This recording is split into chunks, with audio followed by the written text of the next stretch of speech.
성경 갈라디아서 6장 13절 14절을 찾겠습니다. 신약 성경 300페이지인데 갈라디아서 6장 13절 할례를 받은 그들이라도 스스로 율법을 지키지 아니하고 너희에게 할례를 받게 하려 하는 것은 그들이 너희의 육체로 자랑하려 함이라. 그러나 내게는 우리 주 예수 그리스도의 십자가 외에 결코 자랑할 것이 없으니 그리스도로 말미암아 세상이 나를 대하여 십자가에 못 박히고 내가 또한 세상을 대하여 그러하니라. 아멘. 갈라디아서 6장 13절 14절의 말씀을 통해서 십자가만 자랑한다 하는 주제로 오늘 이 말씀 함께 나누기를 원합니다. 요즘은 교회가 세상의 욕을 참 많이 얻어먹는 그러한 지경에까지 왔습니다. 전국 뉴스에 나오기를 강남에 있는 정말 좋은 교회, 큰 대형 교회인데 교인이 2만 명이에요. 그 교회가 현 담임 목사와 전 담임 목사의 패가 갈라져서 싸움이 붙었는데 법원에서 그 임시 관리자를 당회장을 파송을 했는데요. 이제 예수를 안 믿는 불신자 변호사가 그곳에 갔습니다.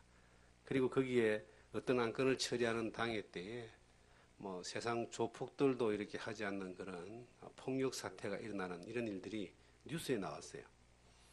그리고 신문에 나오고 인터넷판에 막 뜨고 그 교회는 참 칭찬받는 좋은 교회였습니다.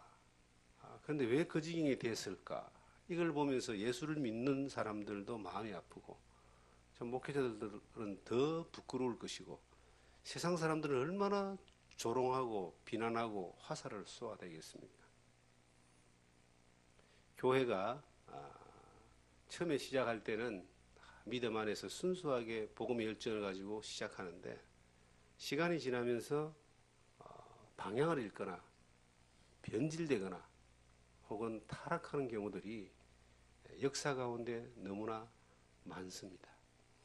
이스라엘 민족이 사사기를 보면은 하나님 앞에서 겸손히 무릎 꿇고 하나님의 도움을 구할 때 하나님이 사사들을 보냅니다. 그 유명한 삼손 같은 기드온 같은 사람들을 사사라 그래요.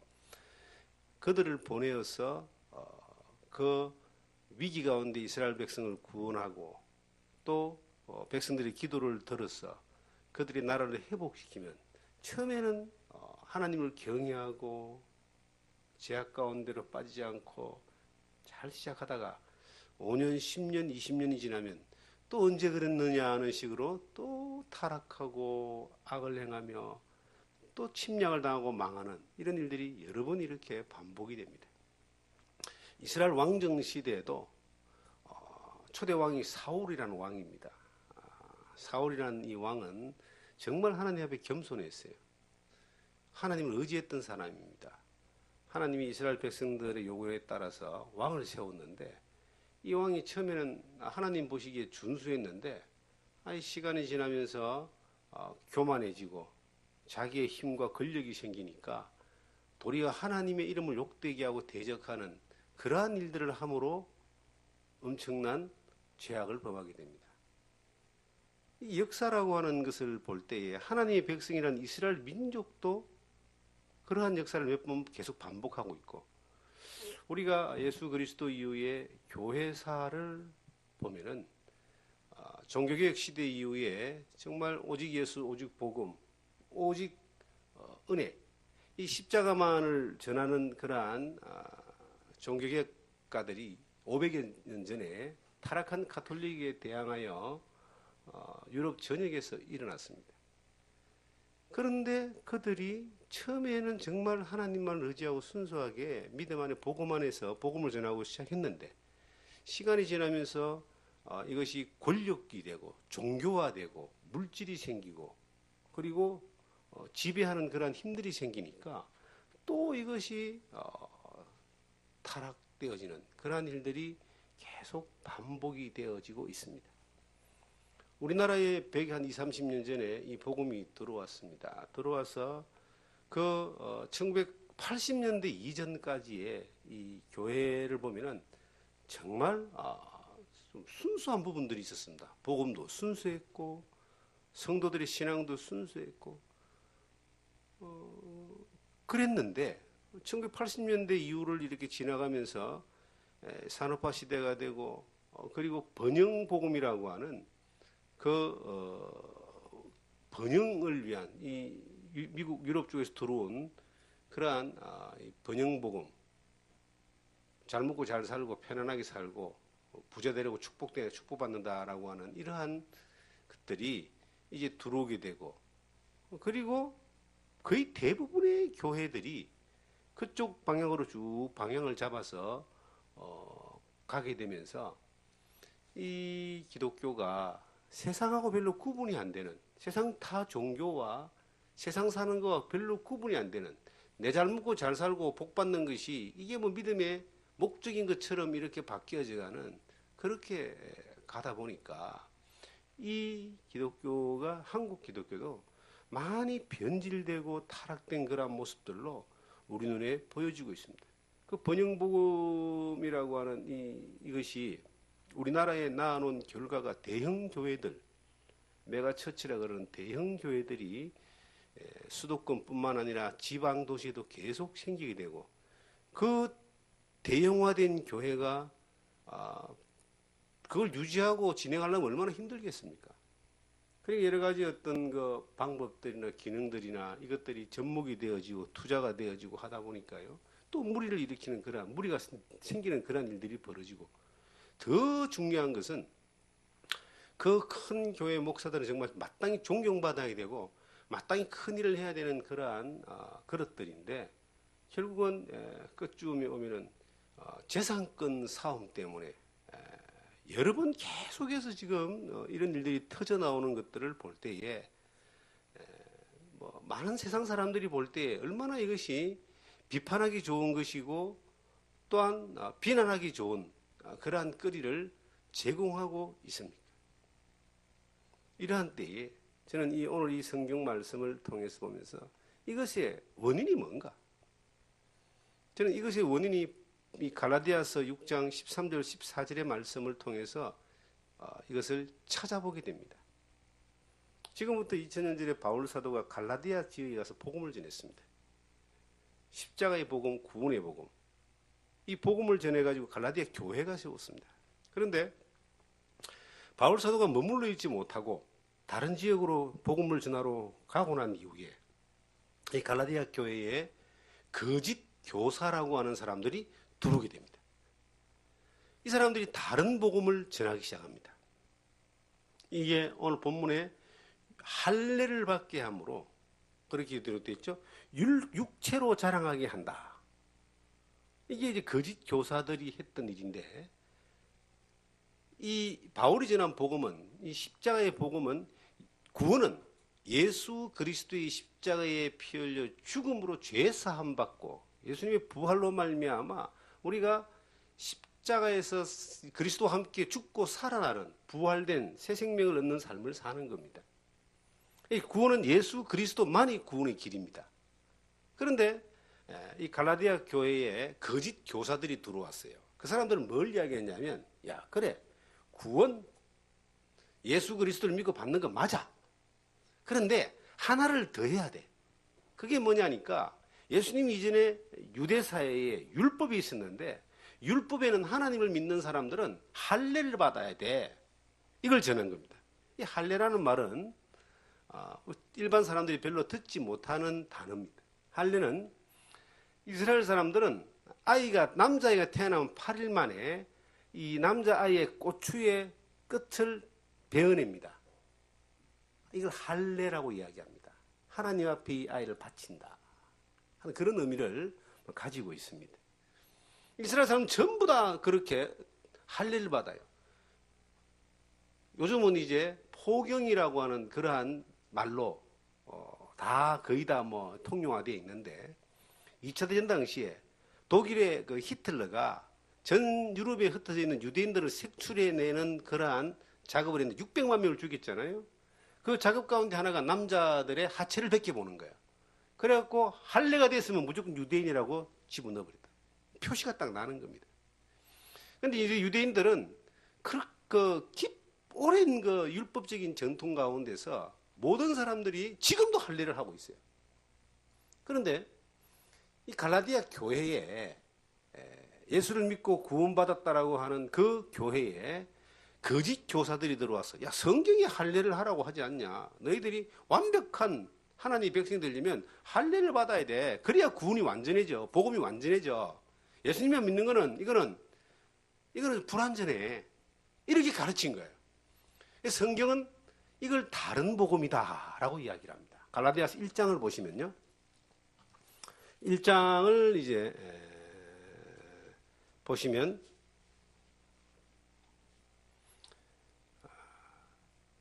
10절에 19절부터 보시면 우리가 전에 말하였거니와 내가 지금 다시 말하노니 만일 누구든지 너희가 받은 것 외에 다른 복음을 전하면 저주를 받을지어다.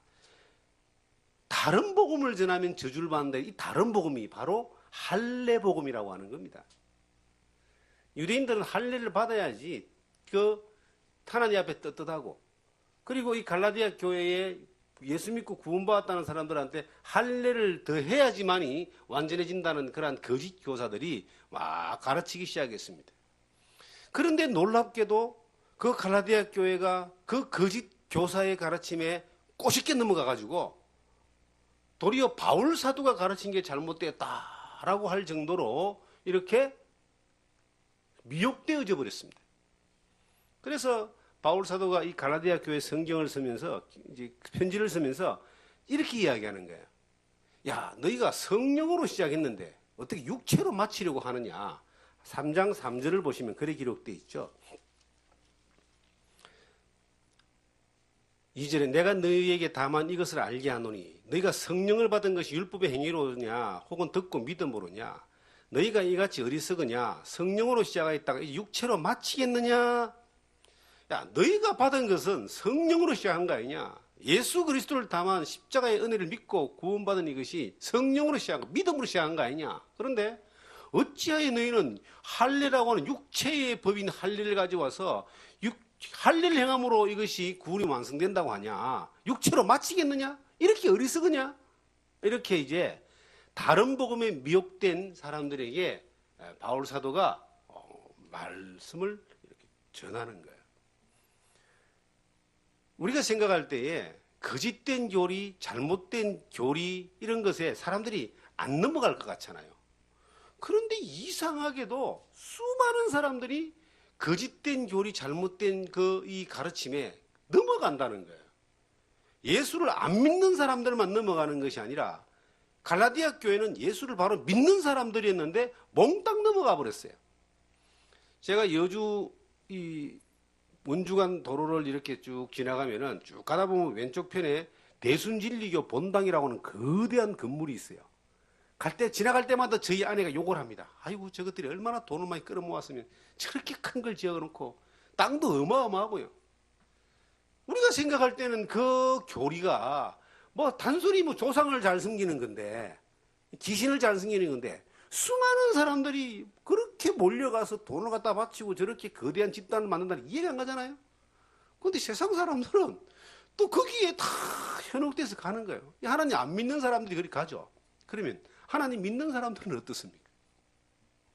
하나님을 믿고 성경을 믿는다라고 하는 사람들이 문선명이가 하나님이다. 그렇게 하나님 아버지다 그렇게 믿었어요. 우리나라도 수많은 사람들이 그렇게 믿었잖아요. 일본 이런 데가 엄청 많대요. 통일교인들이. 근데 그분이 이제 90이 넘어서 죽었어요. 죽고 나니까 이제 그 부인이 나는 하나님 어머니다 하고 또 등장한 거예요. 그러니까 그 아들이 그 어머니라는 저 사람은 마귀의 자식이다. 아들이 엄마를 공격합니다. 그리고 아들은 참말로 그 아버지의 그 정통성을 이어받은 사람이 나다. 그리고 문형진이라고. 그래야 둘이 지금 모자지간에 막 싸우고 난리 났습니다. 그런데 이상하죠. 그런데도 그걸 보고 그렇게 믿고 따르는 사람이 수만 명이라니까요. 이해가 안 가죠. 이 거짓 영에 사로잡혀 버리면 분별을 못하게 되어 있습니다. 우리가 까만 선글라스를 딱 끼면요, 세상이 까맣게 보입니다. 빨간 선글라스를 딱 끼면 세상이 빨갛게 보입니다. 이게 하나님의 말씀을 바로 믿지 못하고 바로 아는, 영적으로 깨어있지 않는 사람들은 성경을 본다고 해서, 믿는다고 해서 바로 믿고 바로 보는 게 아니에요. 지금 우리 시대에 가장 지금 이 많은 사람들을 미혹하는 거짓 교사가 신천지입니다. 이만희라는 이제 80 넘은 노인이 영생 불사한다 그래요. 자기는 안 죽는다 그래. 자기 당대에 14만 4천 명이 예수를, 자기를 믿으면 다 이제 천년왕국 가는 거예요. 신천지라는 거예요. 제가 예언하건대 그 사람은 10년 안에 죽습니다. 그것도 비참하게 죽을 거예요. 왜냐하면 그 안에 이제 재산이 생기고 권력이 생기니까 다툼이 일어나기 시작합니다. 이미 그 사람의 그 가장 애첩이라고 하는 김남이라고 하는 2인자하고 지금 갈라서가 소송전이 붙은 거예요. 재산권 때문에. 그러니까 이게 신이라고 하는 게 돈 때문에 이제 재산권 묻고 소송 묻고 법정에 가고 난리가 났습니다. 성경에 진리가 하나 있습니다. 한 번 죽는 것은 사람에게 정하신 것이요. 사람이니까 죽는 거예요. 사기꾼이니까 반드시 죽어서 엄청난 심판을 받겠죠. 그런데도 이상하게 그 사람이 메시아고 그 사람이 구원자고 라고 하는데 성경을 두고 이야기하는데 사람들이 그걸 다 믿어요. 이해가 안 가죠? 영적으로 이게 미혹을 받아버리면요, 안 들리게 돼 있습니다. 안 보이게 돼 있습니다. 또 그것만, 자기 보고 싶은 것만 보고 듣고 싶은 것만 듣게 돼 있습니다. 이 갈라디아 교회가 그랬다는 거예요.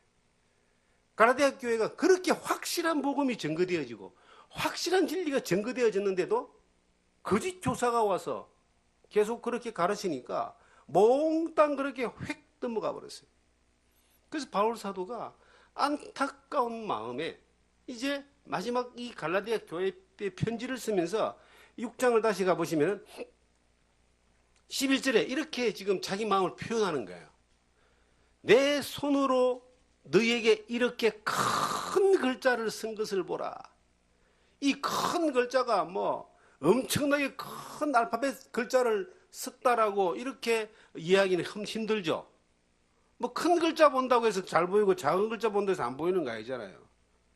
우리가 얼마나 중요하면 이 내용을 엄청나게 강조하는 것을 나타내기 위해서 큰 글자를 썼다. 제발 좀 정신 차리고 내 말 좀 잘 들으라. 제발 좀 미혹되지 말고 하나님 말씀 좀 제대로 들으라. 이 말을 큰 글자로 썼다. 이렇게 표현을 하고 있는 거예요. 그 다음에 12절에 보니까 무릇 육체의 모양을 내려 하는 자들이 억지로 너희에게 할례를 받게 함은 그들이 그리스도의 십자가로 말미암아 박해를 면하려 할 뿐이라. 할례를 받은 그들이라도 스스로 율법을 지키지 아니하고 너희에게 할례를 받게 하려 하는 것은 그들이 너희의 육체로 자랑하려 함이라. 이 말은 뭔 말입니까? 육체의 모양을 내게 하기 위해서 억지로 할례를 받게 한다. 그러면 그리스도 때문에 박해받는 것을 면할 수 있다라고 그렇게 꼬시는데 구원이 완성되지 못하고 불완전하니까 할례를 받아야지. 이게 유대인들에게도 인정을 받는 믿음이 된다라고 그렇게 꼬시는데 저희들은 그렇게 말하면서도 그들은 스스로 율법을 지키지 아니한다. 자, 이 굉장히 중요한 말이에요. 어려운 말 같죠? 굉장히 중요한 말입니다. 이 예수만 믿고 구원받는 게 이게 다가 아니야. 정말로 제대로 축복받고 하나님 앞에 잘 살려면 또 다른 것을 하나 더 해야 돼. 이게 이제 종교 혼합주의입니다.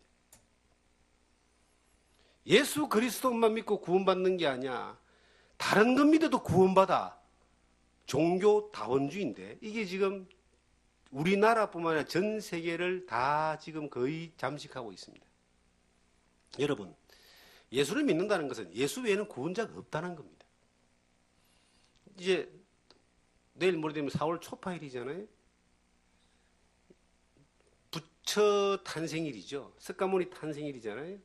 근데 석가는 이제 부처란 말은 스스로 깨달은 사람이란 뜻이에요. 자기가 고행해서 덕도를 해가지고 스스로 신이 되는 거예요.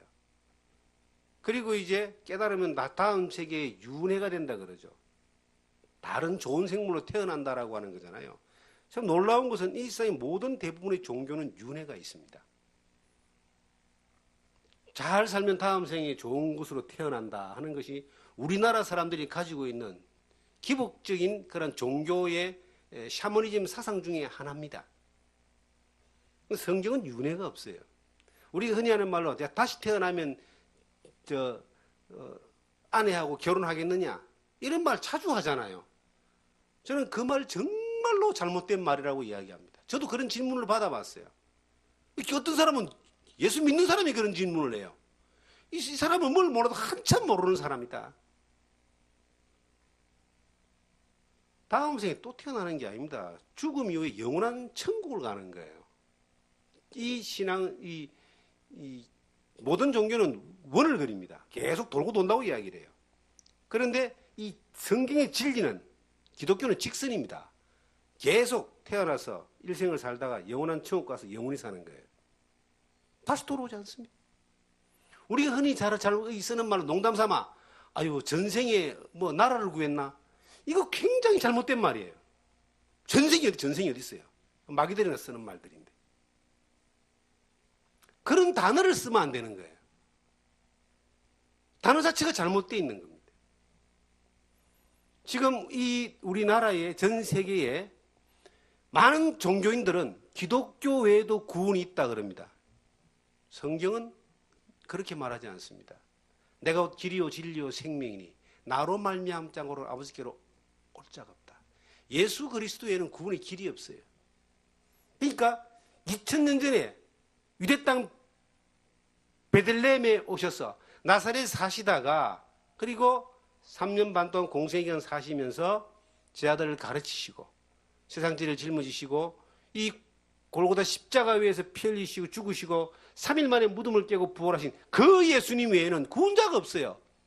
그런데 수많은 이 사이비 이단들은 뭐라고 말하느냐면 그 예수님이 지금 자기한테로 왔다라고 이야기합니다. 영으로 자기한테로 왔다.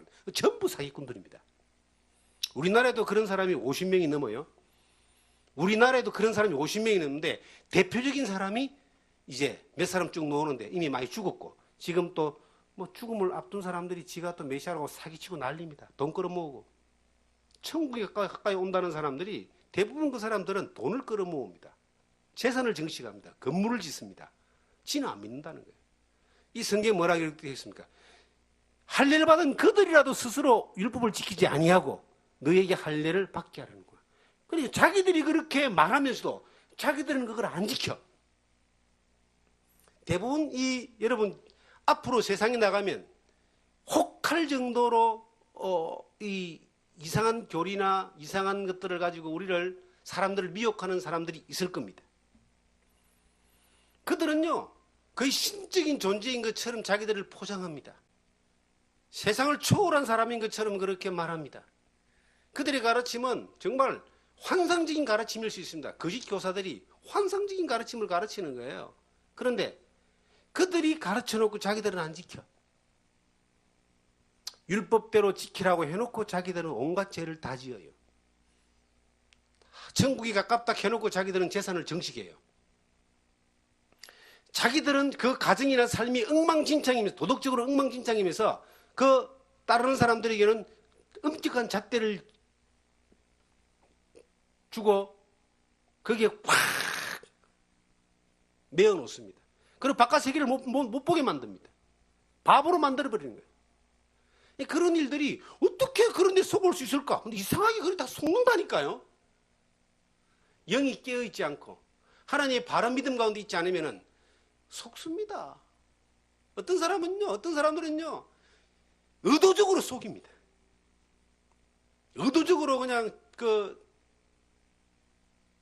어느 교회에 위장을 해서 들어가서 몇 년 동안 거기서 그냥 위장교인으로 있다가 교회를 뒤집어버리고 엎어버리고 목사를 쫓아내고 그 예배당을 차지하거나 아니면 사람들을 끌고 오거나 이런 것을 모략이라고 그러고 추수꾼이라는 말을 쓰는 사람들이 있습니다. 그 사람들이 신천지입니다. 그것뿐만이 아닙니다. 위장교회들을 만들어 놓습니다. 아니 저거 교회 이름 붙여놓는 건 괜찮아요. 저는 차라리 여호와 정의는 신사석이라고 이야기합니다. 이 사람들은요 절대로 속이지 않습니다. 자기 신분을 항상 밝힙니다. 그리고 길거리 가서 자기들이 포교를 하죠. 그 교리와 어떤 전파되는 내용은 잘못되어도 사람들 하는 짓은요 상당히 그들은 신사적이에요.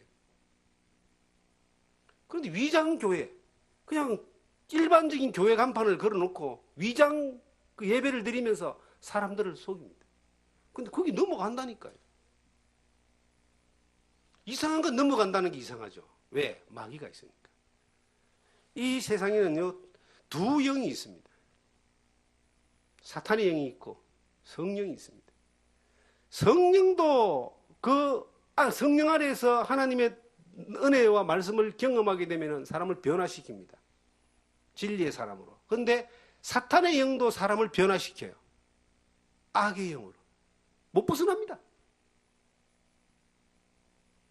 지금 우리가 사는 이 시대에 이렇게 기독교가 욕을 얻어먹고 교회가 변질되고 타락하고 목회자들이 이 구설수에 오르고 하는 이러한 일들의 그 근본 원인이 뭔가를 가만히 들여다보면은 이 육체를 자랑하려고 하는 것 때문입니다. 성령으로 시작해서 성령으로 가고 성령으로 시작해서 말씀으로 가고 복음으로 시작해서 복음으로 가야 되는데 성령으로 시작해서 육체로 가고 말씀으로 시작해서 인간의 욕심으로 가고 복음으로 시작해서 종교로 가니까 이게 변질되어져 가다 보니까 나중에는 돌이킬 수 없는 쪽으로 가게 되는 겁니다. 저 또한 이 하나님의 말씀을 전하는 삶을 30년 이상을 살았죠. 어떤 분하고 얼마 전에 조제를 나눴습니다. 목회자인데 이제 여러 가지 대화 나누는 가운데서 그런 이야기가 있었어요. 저는 뭐 자신할 수는 없지만 잘 변질되기 힘들 겁니다. 그런 이야기를 했습니다. 왜 그러냐 그러길래 첫째, 가치관이 다르다. 이 변질되는 것은 가치관이 세상에 있는 사람들이 이 변질될 수 있는 길을 특급 절차를 타는 거예요. 가치관이 세상에 있으니까 세상의 것도 쫓아가려면 자기의 기준을 변질해버려야지 가는 거예요. 그런데 가치관이 이 세상에 있지 않고 하늘에 있기 때문에 그리고 삶의 목적이 다르기 때문이다. 목적이 뭐냐? 사람들은 목적이 이 땅에서 좀 편안하게 많이 가지고 잘 살고 부유롭게 살고 안전하게 살고 이 땅에 내 자손들이 번성하고 잘 되는 것이 그것이 사람들의 목적이다. 그런데 목적이 그런 사람은 아무리 훌륭한 믿음의 사람이라 할지라도 변질될 수밖에 없습니다. 타락할 수밖에 없습니다. 목적이 땅에 있기 때문에. 그런데 나는 목적이 땅에 있지 않다. 목적이 하늘에 있다. 소망이 하늘에 있다. 그러니까 이 땅에 어떤 것들이 끌어당기는 것들이 잘라버리는 정말로 이 칡능꿀 있잖아요. 칡능꿀이 한번 이렇게 이 나무에 걸치면요. 이거 잘 안 뺏겨집니다.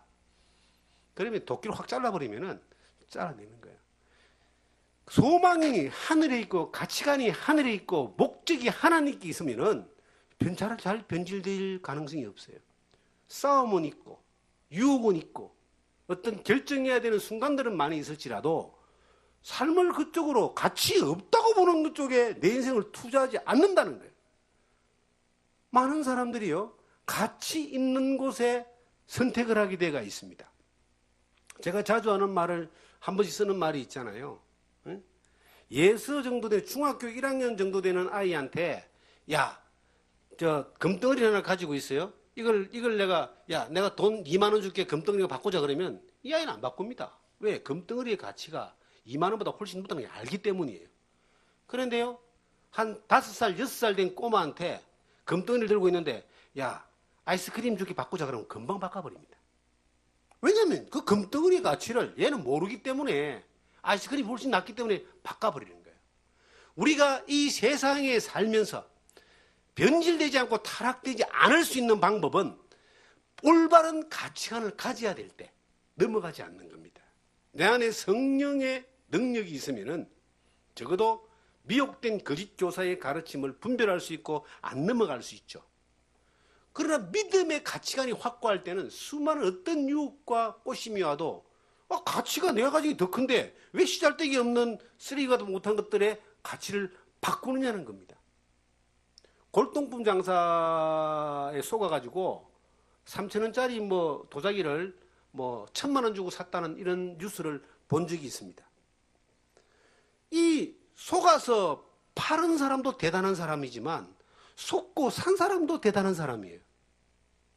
이걸 가치를 몰랐기 때문에 3,000원밖에 안 하는 도자기를 1,000만 원 주고 샀다는 거죠. 가치를 알면은 절대 안 사죠. 돈 갖다 붙여놔도 안 살 거예요, 아마. 우리가 신앙도 마찬가지입니다. 이 일생을 살아가는 삶 가운데 수많은 선택의 순간들이 있는데 내가 목적과 가치관이 어디에 있는가가 확실하게 세워져 있으면은 어떤 유혹과 미혹이 오고 어떤 것들이 나를 끌어당겨도 이걸 잘라낼 수 있는 힘이 생기는 겁니다. 그런데 그 가치관과 목적이 내 안에 형성되어 있지 않고 성령으로 말미암아 와 있는 믿음의 분별력이 내게 없으면은 항상 이리 끌려가고 저리 끌려가고 저기서 그냥 상처받고 여기서 엎어지고 그렇게 평생 이렇게 살게 되다가 시간만 낭비하게 되는 것입니다. 이 할례를 행하라는 사람은 자기들도 율법을 지키지 않으면서 다른 사람을 지키게 한다 그래요. 저는 거짓 선생들이 아예 이게 성경을 무시하거나 복음을 무시하는 사람이 아니라고 봐요. 성경도 믿고 복음도 믿어요. 그런데 그 위에 하나를 더 붙여놓은 거예요. 자기 생각, 자기 목적. 여러분, 이 교회가 왜 이 땅에 존재합니까? 교회를 키우기 위해서 교회가 존재할까요? 목사가 목회를 위해서 목회를 하는 겁니까? 저는 그렇지 않다고 봅니다. 교회가 존재하는 이유는 하나님의 영광을 위해서 존재합니다. 교회가 존재하는 이유는 세상의 빛입니다. 교회가 존재하는 이유는 예수 그리스도의 복음을 전하기 위해서 존재합니다. 그것만으로 교회의 존재가 확실하다면 그 일에 들여지고 쓰여지는 일들의 목회를 해나간다면 이 교회는 원래 용도에 맞게끔 이게 사용되는 겁니다. 이 교회는 만민이 기도하는 집이고 이 교회는 하나님의 집이고 기둥이고 터고 이 교회는 하나님 일을 하는 곳이다. 목회자는 그 일을 하는 것이 목회다라고 정확하게 정리가 되어 있으면 잘못될 일들이 별로 없어요.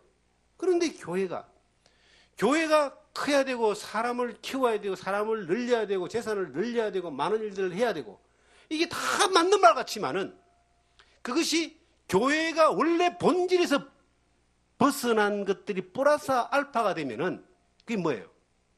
다 맞는데 그게 플러스 키워야 되고 많아야 되고 힘도 생겨야 되고 많은 일도 해야 되고 또 더 큰 교회를 지어야 되고 이것들이 플러스 알파가 되어졌을 때에 어떤 길로 가느냐?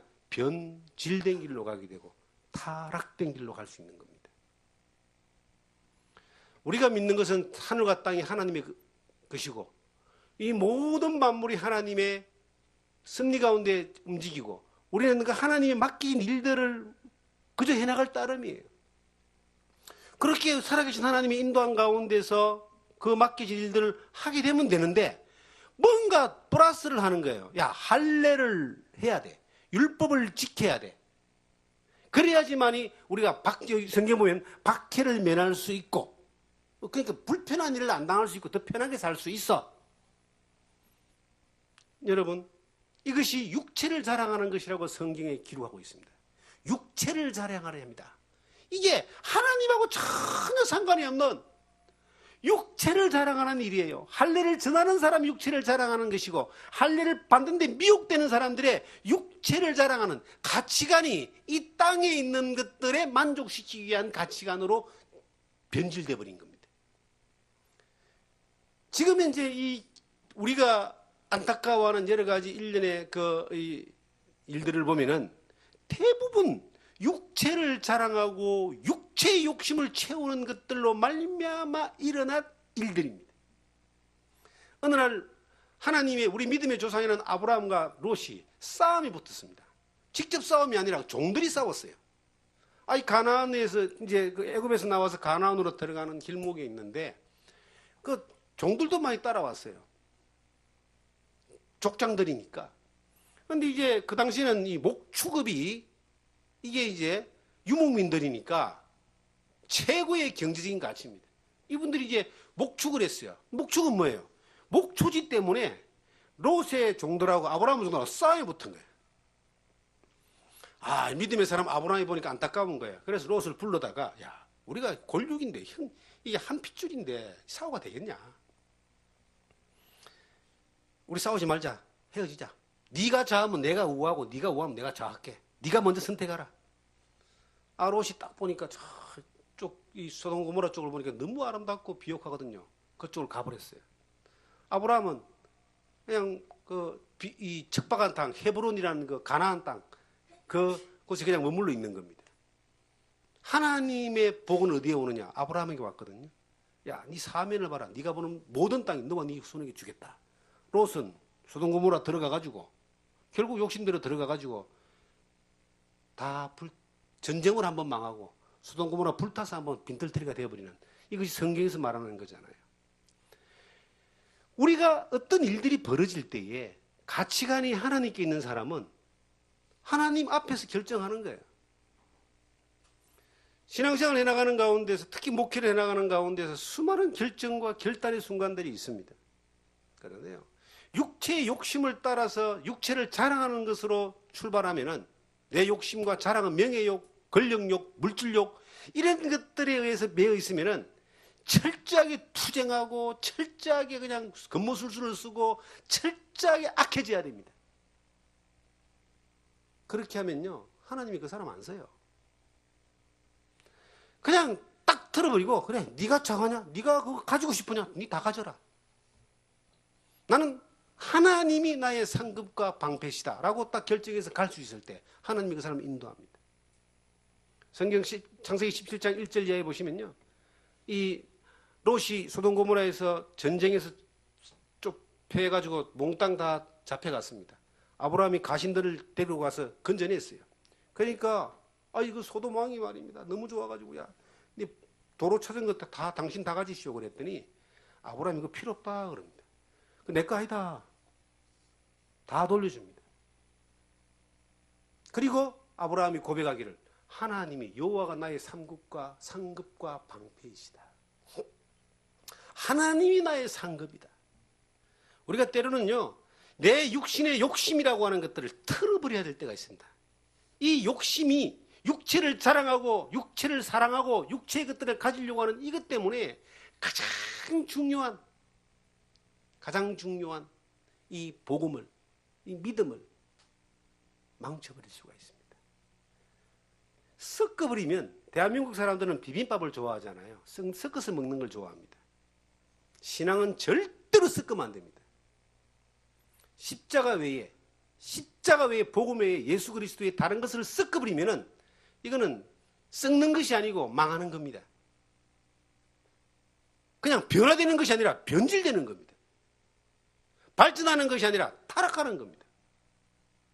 그 길을 안 가기 위해서는 영적으로 깨어있는 믿음이 필요한 거예요. 이 갈라디아 교회가 육체를 자랑하는 것을 선택하는 그 순간 교회 자체가 완전히 흔들려버리고 모든 사람들의 신앙이 흔들려버리고 성령으로 시작했다가 육체로 맞춰버리는 그러한 결론을 내어버리는 안타까운 결과가 와버렸습니다.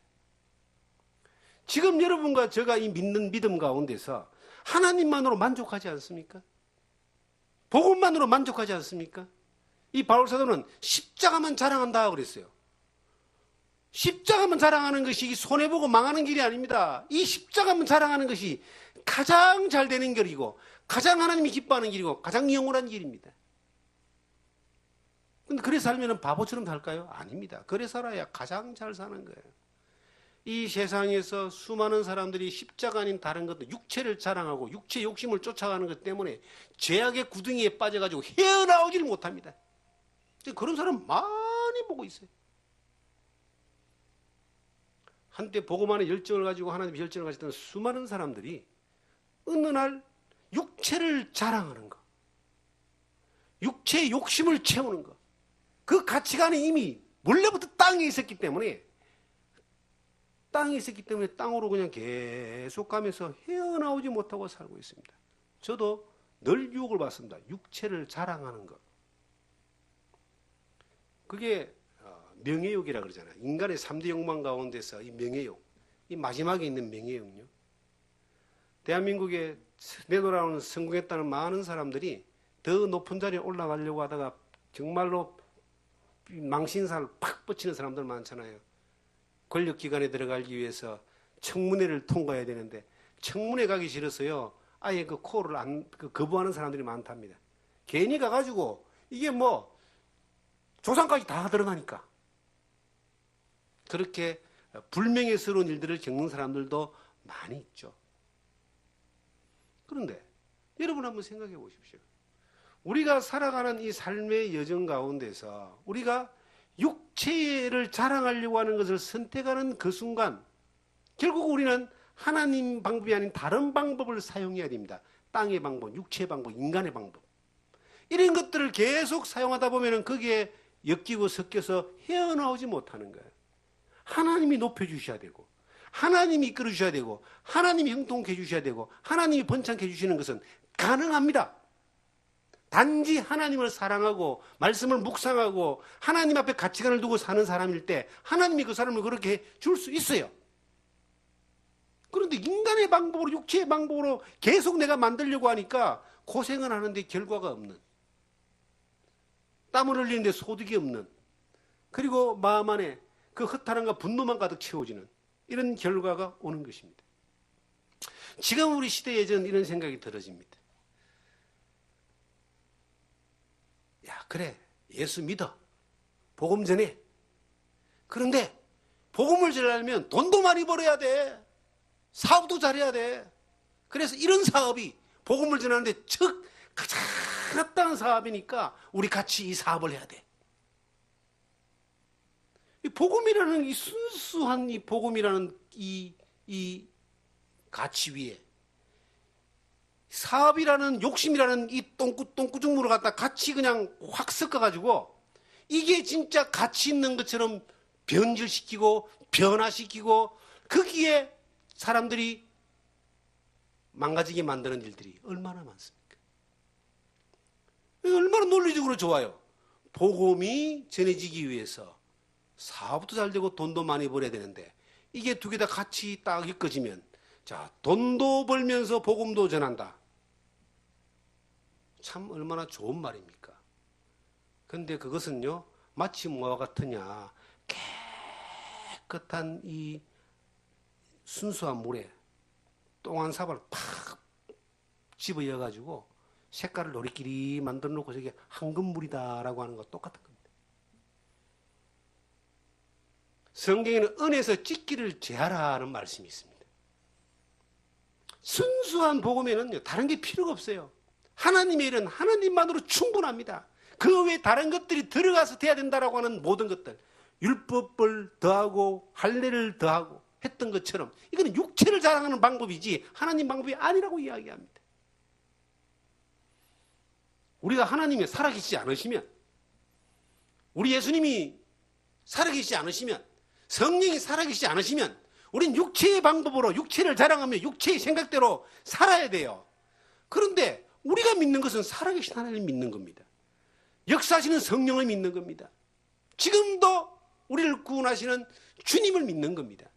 그러면 그분이 하기를 원한다면 그분의 방법으로 한 밭에다가 두 가지의 식물을 경작하지 말라는 말씀이 율법에 있습니다. 물론 율법과 은혜를 이야기하긴 하는데 하나님의 순수한 역사와 인간의 역사를 섞지 마라 이 말이에요.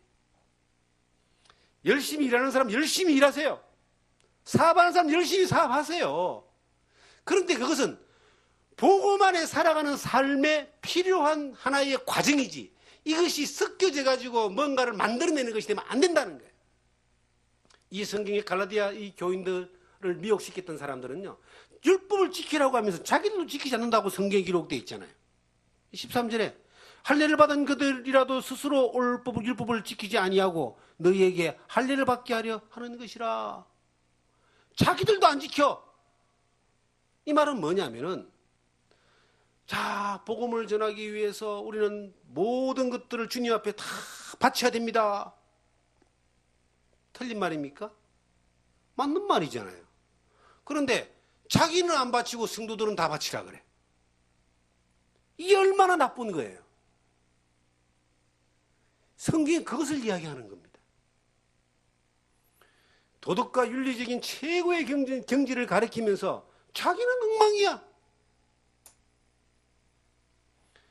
자기 가정은 부부싸움 늘 하고 자녀가 찌그러지고, 성경에는요, 가정을 잘 다스리는 것이 교회의 일을 하는 것의 가장 낮은 단위의 기준입니다. 자기 가정을 잘 다스려야 할지니라. 그런데 자기는 엉망인데 성도들한테 다 카텐을 쳐놓고 안 보이게 해놓고 말입니다. 성도들한테는 계속 그 최고의 어떤 기준을 막 이야기합니다. 이 갈라디아 교회의 거짓 교사들이 그러했다라고 하는 거예요. 성경에 보시면 14절에 이렇게 말하고 있습니다. 그러나 내게는 우리 주 예수 그리스도의 십자가 외에는 결코 자랑할 것이 없으니 그리스도로 말미암아 세상이 나를 대하여 십자가에 못 박히고 내가 또한 세상에 대하여 그러하니라. 내가 십자가 외에는 자랑할 것이 없다. 여러분, 십자가만 자랑하는 사람들 주변에 변질되거나 타락한 일이 일어나지 않습니다. 십자가만 자랑하는 삶을 살아가는 삶 주변에는요, 예수 그리스도의 복음만 나타나고 하나님의 영광만 나타납니다. 그것 외에 다른 것들을 내가 자꾸 채우려고 하니까, 육체의 것들을 만들고 육체의 것들을 더 가지고 육체의 것들을 자랑하려고 하니까 계속 뭐가 일어나느냐? 당연히 심은 대로 거두게 되어 있습니다. 성령으로 심으면, 십자가를 심으면 십자가만 열리고 성령만 열리고 성령의 열매만 열립니다. 그런데 육체의 것을 심으면, 육체를 자랑하고 육체의 욕심을 쫓아가고 육체의 것들을 가치관을 따라가려고 하면, 육체의 것을 심으면 욕심이 잉태한 적 죄를 난다 그랬어요. 죄악만 나오게 되어 있습니다. 결과가 타락하고 변질되는 것은 지극히 당연한 겁니다. 육체의 모양을 나타내려고 하고 육체를 자랑하려고 하고 육체의 것들을 채우려고 하고 육체의 것들이 인생의 목적인 사람들, 이 사람들이 성경을 가지고 복음을 가지고 아무리 위대하고 아름답고 멋있는 말을 한다 할지라도 그들에게 열리는 열매는 당연히 육체의 열매가 나타나는 거예요. 왜? 원래부터 그랬기 때문에. 그게 타락한 게 아니에요. 어떤 사람들은 원래부터 그랬어요. 복음 안에서 우리가 살아가는 삶 가운데서 복음의 가치를 두고 살아가면은 육체의 것들을 선택하는 것 자체를 선택의 기준에서, 출발선에서 배제하고 넘어갑니다. 누가 영광을 받느냐? 우리는 저 심겨져 있는 저것이 복음이라는 것, 말씀이라는 것, 성경이라는 것을 가지고 하나님의 일이라고 하는 것을 가지고 어떤 일을 한다 할지라도 거기에서 온전히 하나님의 영광을 받지 아니하고 사람이 영광받고 인간이 영광받고 어떤 무리가 영광받고 어떤 단체가 영광받는다. 이거는 육체를 심은 겁니다. 이 땅에서는요, 사기꾼들이 모든 것을 속일 수가 있어요. 그런데 어느 날 하나님의 법정에 딱 서게 되면은 모든 것이 드러나게 되어 있습니다. 우리가 어떤 면에서는 하나님 앞에 믿음으로 살은 것도 하나님 앞에서 계산됩니다. 칭찬이 있든지 상급이 있든지 하나님 앞에 계산됩니다. 난 그날이 반드시 있다고 믿는 사람입니다. 그날을 바라보고 삽니다. 내가 잘못하고 혹은 잘못된 실수를 하고 어떤 잘못된 열매를 잘못된 씨앗을 뿌렸다면 그것 또한 하나님 앞에 과가 심판이 있고 드러나게 될 것입니다. 그리스도의 심판대 앞에서. 우리가 이 땅에 살면서 가장 후회하지 않고 살 수 있는 방법이 뭔지 아세요? 십자가만을 자랑하는 거예요. 그 십자가가 그냥 뭐 갖다 붙여놓고 귀에 차고 다니고 목에 걸고 다니는 그런 십자가 말고 우리 주 예수 그리스도의 십자가, 나를 구원하신 그 예수님을 자랑하는 겁니다. 그 주님만을 자랑합니다. 주님만이 길이십니다. 십자가는 나를 구원하는 능력뿐만 아니라 나를 세상에 못 박은 능력이라고 성경은 이야기하고 있습니다. 그렇게 이야기하고 있잖아요. 14절 다시 한번 읽어보면은 그러나 내게는 우리 주 예수 그리스도의 십자가 외에는 결코 자랑할 것이 없나니 그리스도로 말미암아 세상이 나를 대하여 십자가에 못 박히고 내가 또한 세상에 대하여 그러함이라. 그 십자가는 나를 구원하신 십자가뿐만 아니라 나를 못 박아버린 십자가입니다. 세상에 대하여 나를 못 박아버렸습니다. 그리고 다시 부활한 십자가입니다. 세상을 이기고 죽음을 이기고 영원한 생명의 보장을 받은 이 부활의 권능 가운데 사는 십자가. 여러분들이 이 말을 얼마나 이해하고 연합되고 받아들일지 모르지만 이미 우리는 십자가에 못 박혀버린 사람이라는 걸 여러분들 꼭 기억하셔야 됩니다. 그리고 이 땅에 살면서 십자가에 못 박혀 사는 거예요.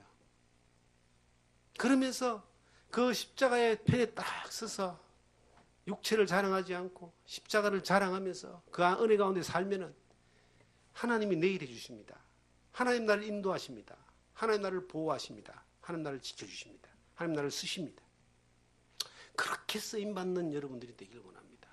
우리가 크고 위대하고 많은 일들을 하려고 할 필요 없어요. 그게 육체를 자랑하는 일이 될 수 있습니다. 그저 우리는 십자가를 자랑하며 살면 돼요. 십자가의 정인으로 그 자리에 머물러 있으면 십자가의 주인이신 그 주님이 우리를 통해서 일하신다니까요.